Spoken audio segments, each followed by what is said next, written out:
What's up, everybody? This is Bree from Young, Saving, and Free, and I'm back with this week's devotional. And if y'all wondering, yes, I did say on Instagram the other day that I wear, Christian apparel t-shirts every video, which I do. However, there's a specific reason why I'm wearing this orange and green today. The school on the highest of the 7 hills. Y'all know I'm a rattler for life. But I'm gonna go ahead and get into this week's devotional because I usually I have a lot to say in the intro, and per usual, I didn't know what I was gonna talk about Tuesday when I sat down to record the video, and I'm like, I said, okay, I'm gonna wait on God on this one because I don't know. I really don't know. Like I don't know where he's trying to take me right now, but I think it is an on-time message, and it's a very season-appropriate message. So I am going to be coming from the story of the prodigal son. We all know it. But in case you don't know it, it's in Luke 15, and it starts at verse 11. So if you look, I'm going to just read verses 11 through 16 first. 11 through 12. I'm sorry. I prefer the Message Bible version. Y'all already know. I just like how, they just say it out there with the quickness. So if you look at the first 2 verses, I noticed something right off the bat, which was, it's kind of weird. So it was the youngest son that wanted his inheritance right then and there. And, I come from a pretty big family, but from my parents, I am the oldest child. So I have a baby sister who graduates on Saturday with her bachelor's, and I'm so proud. But I'm the oldest sister. I'm the oldest child between the 2 of them. But I also grew up in a household with all of my cousins where I'm the youngest. Everybody else is older than me. So it's I kind of understand. So, but being being in a household where I was the youngest, I know how it feels. When you're younger, even looking back now, I'm like, oh God, I was a hot mess when I was in school, when I was younger, all that. So when I was younger, I was very impatient, compulsive, I had to have it right now. And if you think about it, the younger generation, they always refer to us as the microwave generation. We want the immediate gratification. That's why we have such a huge problem with fast food. That's why, don't nobody cook no more. Don't nobody want to do nothing no more. They want it right now. They don't, you know what I'm saying? It's just, I need it right now. I need it as quick as I can. Because you're younger, you want it right now. And then the second thing that I noticed about the scripture, and specifically in the Message Bible version, it says, the younger son said to his father, "Father, I want right now what's coming to me." And so, I thought that was pretty funny to me, because it was like, I want what's coming for me. Not that I can't wait to see what's coming, but I want it right now. And so that goes back to that immediate gratification. I think where the father may have went wrong with this specific child is he let him know that there was inheritance, because there's no way he would have asked for it if he didn't know it was there. You know what I'm saying? Even though it's not written in scripture that the father told him what was coming, he obviously knew something was out there for him, because he went to his father and asked him for it, and he wanted it right now, because it is.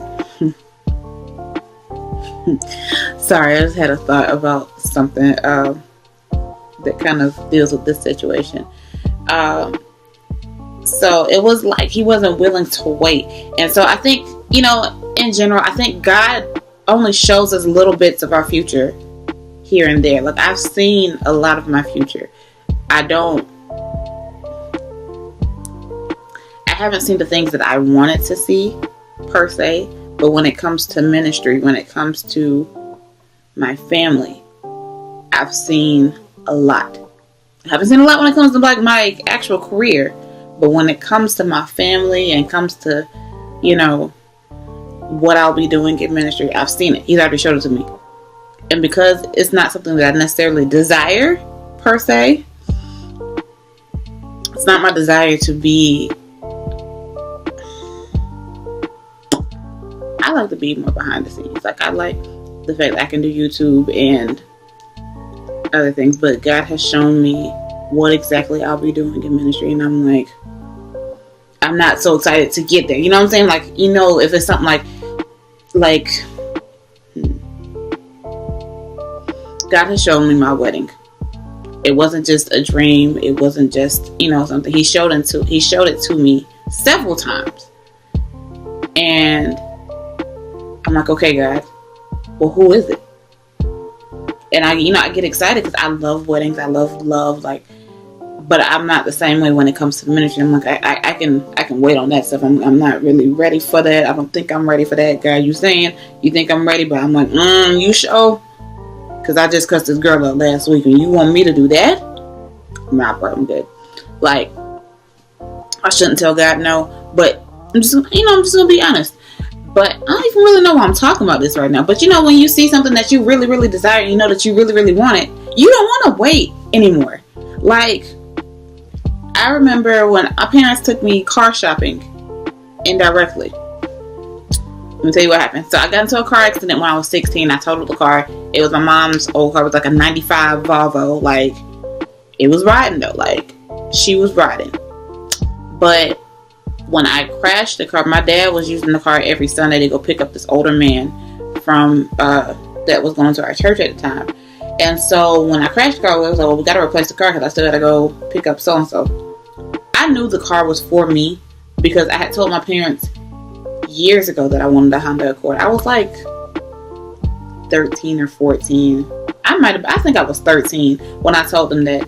And so we went to the dealership. They were looking at Honda Accords, and I'm like, oh, y'all ain't slick. I'm like, they asked me how I felt, you know, what were my opinions on this car. I was like, no, because I want a 2-door Honda Accord. Like, I love 4-door cars. I love my car. I love my car now. I still have my Honda Accord that I got from back then. It's almost 10 years ago. It actually might be 10 years next week or something. Sometime around this time of year, towards the end of the school year. I got it the day after the last day of school, my junior year. So, oh my God, I've had my car 10 years. Sorry. But yeah, so it was like, they bought the car. I drove it home. And then when we got home, I already knew the car was mine. But when they came, I was like the whole time I'm in the car, I'm like, just tell me the car's mine. Just tell me the car's mine. Just tell me the car's mine. Like, they was just like, they were asking me how I like the color. They was asking me all these questions. And I'm like, well, why does it matter if the car is not for me? And then when we get home, they're like, here you go. And I'm like, I already knew, give me them keys, give me them keys, give me them keys. They're like I already, but, you know, but that's how we get. When we know it's something that's coming, we don't want to wait anymore. And it's funny because it's like, we don't want to go through the process. We don't want to, you already know why I'm looking down on my phone, but we don't want to go through what we have to go through to get there. I'm sorry, y'all ever said something and it was like y'all gave somebody else some advice and then it hit you too? That's what's happening to me right now. I'm so sorry. I keep stopping like, Yeah, if y'all knew. Oh, look at that highlight. Hey, girl. Like, for instance, makeup. Some girls that's watching, y'all love makeup. I love makeup. So if I could just wake up and look like this all the time, it would be great. But I gotta get up, I gotta wash my face, I gotta do my primer, my foundation, my eyebrows. It's a process to get to this. But sometimes I don't want to go through the process. But I just want this. You know what I'm saying? The same idea. Like, but the thing is, we cannot skip experiences. And the thing about experiences, this isn't even in my notes. Even in the actual written portion for this week. But my pastor told me this. He said, we learn God through experiences. We learn people. We get to understand who God is through experiences and how we experience them. So, like, I know my best friend from how I've experienced her. I know my cousins, how my mom, anybody that I interact with like that, I know them through how I experienced them. So I got to know God through how I experienced him. And you can't want to get the stuff that he has for you but not experience him or what he has. You know, you can't do that. It don't work like that. And I think sometimes, honestly, when it comes to God, I think we take advantage of his word. So like, we all know all things work together for the good of them that love the Lord. I know the thoughts that I think towards you of peace and not of evil, that you'll come to an expected end. And, you know, all these scriptures that we know, and it's like, he'll prepare a table before me in the presence of mine enemies. Like, we know all these scriptures, but it's like, we want to get to that place right then. Even though the scripture says all things work together. So that means not everything is going, you don't want to go through the all things. You just want to get to the good part. And it's like, you can't do that. You can't just decide, well, I'm going to take this part of scripture. I'm going to take this part of the scripture. I'm not going to take the whole scripture. I'm just going to take this part and this part. And no, you don't get to do that. That's not how it works. That's like, God is able to do exceedingly and abundantly above all that we could ask or think, according to the power that worketh in us. A lot of people don't say the according to the power that worketh in us part. They say God can do exceedingly and abundantly, but there's another part that goes. But that's what I'm saying. Like, you have to be able to want to go through that experience to get to the part that you like about the scripture. Like, you can't just skip the experience. You can't do it. And so I think, if you even think about it with the Israelites, they were in the wilderness for 40 years. They been knew that they was going to the land of milk and honey. They knew they was going to the promised land. But it was like, all right, we going. Let's get there. We're going on a trip in our favorite rocket ship. Like, they going on this voyage to get to the promised land. But then it's like, okay, all right, it's been a couple days. We still ain't there yet. Like, come on. Like, and they wanted to go back because they were tired of experiencing what they were experiencing. But if they would have just stayed, they would have got to the promised land. Like, it's so crazy to me that we're so willing to give everything up because we're tired of what we're experiencing right now. We make a permanent decision on a temporary emotion, on a temporary situation, on a temporary circumstance. But it's like, we know that all days are going to be good days. And it's like, okay, it's too many bad days happening back to back. I'm quitting. Can't do that. You cannot skip the experience. That wasn't in my notes either. I really don't know what God is doing right now. But I'm like, okay, God, I'm going to ride with you. I don't know where you're taking me right now, because I don't really know what's coming out of my mouth right now. But I'm going to ride with you. If you go down to Luke 15 verses 12 through 20, you'll see that the father decided to give the son, his inheritance, and the son went on about his business, and he was like, I'm gonna do it. He was being a kid, and so the thing about that is sometimes God gives us what we want, even though he know we don't need it right then and there. He's like, I'm going to show you better than I could tell you. You know what I'm saying? Like, there's a lot of people that say that. But when God show you, he really showing you. Because think about it this way. I am probably going to catch a lot of slack for what I'm about to say. But I don't agree with the whole idea of glorifying teen marriage. Not teen marriage, but teen pregnancy. There's nothing wrong with being a pregnant teenager. That's not what I'm saying. I'm not saying that it's just absolutely wrong. But I feel like society and the media is making it such a big thing to have kids young when you're not ready. When they have shows like Teen Mom and Young and Pregnant, or whatever, 16 and Pregnant, and then they got this Teen Moms Club, whatever it's called. Or the Young Moms Club, and it's like you're making it out to be something that it's not. Like, they do show the rough times that they have as young mothers. Yeah, they do, but at the end of the day, y'all know how I feel about that phrase. At the end of the day, when the cameras go off, these people are still getting paid thousands of dollars to do this show. So regardless of how much they're struggling right now on what you're seeing on camera, they still get paid for this. Nobody's gonna pay you to be pregnant. You know what I'm saying? Like, to be a teenage mom. Nobody's gonna pay you to do that. That's not what really happens. And I feel like they make it this fantasy world for people, and they wonder why teen pregnancy goes up. They wonder why, it's just why we're overpopulated. They wonder why all this happens. Look at how you're presenting the situation. Like, everybody wants to be a young mother, right? And it's all fun and games, and it's cute to post pictures on Instagram with you and your baby. But Instagram's not up with you at 2 o'clock in the morning when your baby is screaming and hollering. Instagram's not up with you when your baby is in the hospital with a fever. Instagram's not up with you when the father's not there anymore. Instagram is not up with you at that time. You see what I'm saying? Like, but you wanted that baby so bad. So God said, you know what? I'm going to give it to you, but you're going to learn. Oh, you definitely going to learn from this. You're going to learn from all of this. And it's kind of funny to me that it kind of made me, like, just reading this passage, it made me think about when I went off to school. So for many of y'all, you may not know, I went to Valdosta State University in Valdosta, Georgia.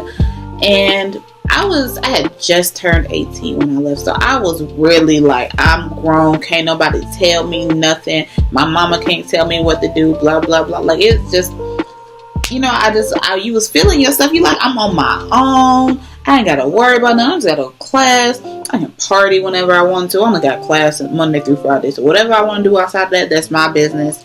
I can do what I want to do. I can stay wherever I want to stay. Ain't nobody watching me. Like, I was grown. I thought I was grown. You couldn't tell me that I was not grown at 18 years old. But there was also those nights where I didn't know where I was going to eat. I didn't know where my next meal was going to come from. I didn't know how I was going to put gas in my car someday. It was crazy. So, like, I went through that whole, like, and this is why I always recommend that everybody go to college. Even if you don't graduate, that experience teaches you a lot. Like, I am completely pro college for everybody. Like, I don't care if you don't graduate. Just go for the experience. Like, that experience is something that you can never duplicate, nothing. You will never be able to duplicate that. And it just, I think that's why some of your college friends are some of the closest friends you'll ever have in your life. Or some of the best friends, because y'all are all going through it together. Y'all are all trying to figure out how you gonna pay your rent, how you gonna eat, how you gonna get through these classes, how you gonna get through this. You away from your mama, stuff's happening at home, and you can't really do nothing about it because you down in school, and y'all all going through it together. But it's, and that's why I wore this specific shirt, one, because when I went off to graduate school, I moved to Tallahassee right after graduation, right after I finished my degree, because I walked early.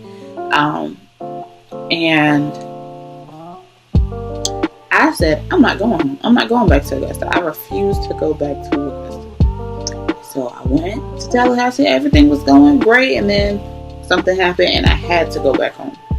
And I was devastated. I said, I don't want to move back home. I don't want to be dependent on my parents to do this. And I don't want to be dependent on my parents to do that. But even if you keep reading to verses 20 through 24, the one thing that I can say is home is always home. Home is always home. I'm in a transition right now. That's why I'm back living with my parents for the second time. You know how embarrassing that is to be living with your parents at 26 years old? But because I'm in transition, I had to come home. And granted, I did not want to. My pride is something serious. Like, it is. Like, I'm the type to sit at home in the dark with no lights, no food, and not say a word. So to have to move back home and depend on my parents right now, it's a lot. But home is always home. My parents were like, my dad, he was like, as long as you got a key that works, you can come back whenever you want to. I love my independence. I love being able to come and go as I please. If I want to leave my house at 2 o'clock in the morning, I can do that. But something about coming home that kind of calms you. And it shows in this scripture. This son was going through the same thing. He was like, I don't even deserve to be here, but can I please come back home? Like, you have to humble yourself to be able to get back to that place. You know what I'm saying? Like, you really have to humble yourself. But you know, and it's been kind of hard for me because Mother's Day is always a little tough for me because I don't have the best relationship with my mom. Granted, I live here with both of my parents, but my relationship with my mom is not the best. My mom, you know how like most girls are like, their mom is their best friend. I don't have that with my mom, and that's okay. You know, that's just not how our relationship works. But it kind of, I realized she showed her love towards me in different ways, for allowing me to be here, for helping me through certain through certain things, like supporting me in areas where I need help. Even though we don't talk that much, there's ways that she's paying for me to go to therapy. I got to pick my therapist, and she doesn't go to therapy with me, but she pays for me to go. And it, you know, even though just shoving out money is not always the best way to show love, the fact that she's doing it and not trying to intervene or trying to push herself into my sessions, that's where I can appreciate that. Now, something else that I noticed about the story is verses 25 through 32, which is the end of the story. The thing about that was the older brother was very, very, very upset about what was going on. He was like, I've been here with you, taking care of this and taking care of that, and you celebrate him and he left you? I understand where that comes from too, because like I told y'all, I am the oldest of my parents' children. It's just me and my baby sister. So I can remember as the oldest child, I was given the most responsibility. I have to watch my sister. I have to take her where she needs to go. I have to make sure she eats. I have to, like, when they're not here, I have to make sure the house is clean. I have to make sure this. I have to make, you know, as the oldest child, you're given the most responsibility because you're like the second mom or the second dad, whatever, you know, whatever your gender is. And it's kind of like, have y'all seen This Christmas? So y'all know, like, on This Christmas, that's like my favorite Christmas movie. I love that movie. But in the movie, Lisa, the oldest sister, she stayed home to help take care of their mother, while everybody, like Kelly, she went off to school. Claude went off to the military. The oldest son, he went off to do music. The youngest daughter, Lauren London, she went off to school. And it was like resentment that was building up because I stayed, you know, Lisa stayed to do whatever, and she's living off of her husband. She doesn't have a life of her own. And it's like, yeah, I can see why the resentment's there, but that, even though it was your choice, you still had to, there's certain experiences as the oldest child that you get that the youngest child doesn't get. So, like in my situation, had I lived with my aunt full time, I wouldn't have been experienced having that same responsibility that I did when I was living with my mom, because I'm my mom's oldest child. So it's like, you can't be upset with the youngest child for what they had, you know, what they were, that the fact that they're being celebrated. You can celebrate you too. But it's kind of funny because, like, my therapist and we were talking about that whole, how they treat the oldest child. Every child, and I learned this at FAMU with Dr. Langley, every child in a household experiences their household differently. The age order that you're in, you know, even the time that you came about in the family, your family could have been going through something else when you were, you know, while you were growing up. And the age order plays a factor in how they treat you. And it can make that resentment happen. But it's just an experience that you can't skip. And like the scripture says, all things work together for the good of the Lord. So even through these bad experiences that you have, they're still going to work together for the good of you. Like, you know the scriptures. And I told y'all a couple weeks ago in the prayer, and when I was talking about prayer, you have to keep God accountable of his word. So you experiencing these things, all these bad things, and you're like, okay, I can't skip this experience, but I'm going to keep reminding God. He said all things work together for the good of them that love the Lord and are called according to his purpose. He said, I know the thoughts that I think towards you of good and not evil, and for you to come to an expected end. He said all these things. So even when you're going through these experiences, you got to keep talking. You got to keep doing it. You got to keep moving. Keep moving through the experiences. I don't really know why that came out like that. But that's all I have for y'all this week. And I love y'all and thank y'all so much for watching. And I hope you enjoyed this video. And I will see you very, very soon. Bye, guys.